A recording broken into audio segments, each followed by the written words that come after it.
So, we learned about two types of fear. First one, fear of punishment. And we explained this is not really a relationship with God. You're just afraid of His punishment, not of Him. Second type of fear of God is fear of sin. Because sin disconnects a person from God, therefore you fear being disconnected from the source of life. Of course, every single creature is constantly being created by God. So there's no such a thing as a creature disconnected from God. There's no such a thing as God being far from you. What does that mean? It means that His presence is not something tangible in your life. It's not something you can feel with your heart in your life. It's not something you actually think about and contemplate in your mind. That's what it means to be far from God.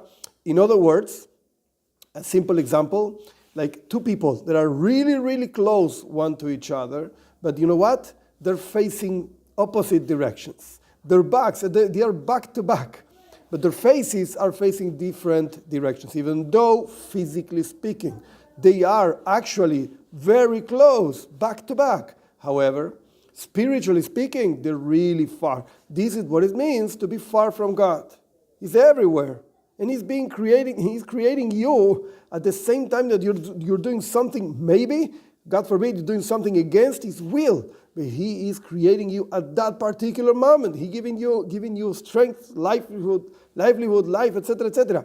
Now, there's a higher level of fear of God. And this is called Iras Elokim in Hebrew, being afraid of God, of the Lord.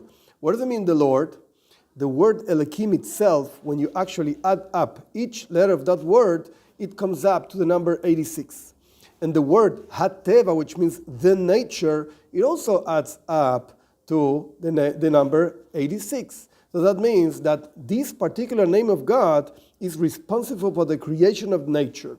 Therefore, when you actually meditate on nature, and God willing, in the next class, we'll talk about this deeply. When you meditate about the nature, you actually start fearing the God that actually creates the nature. And this is really the first level of fearing God, actually.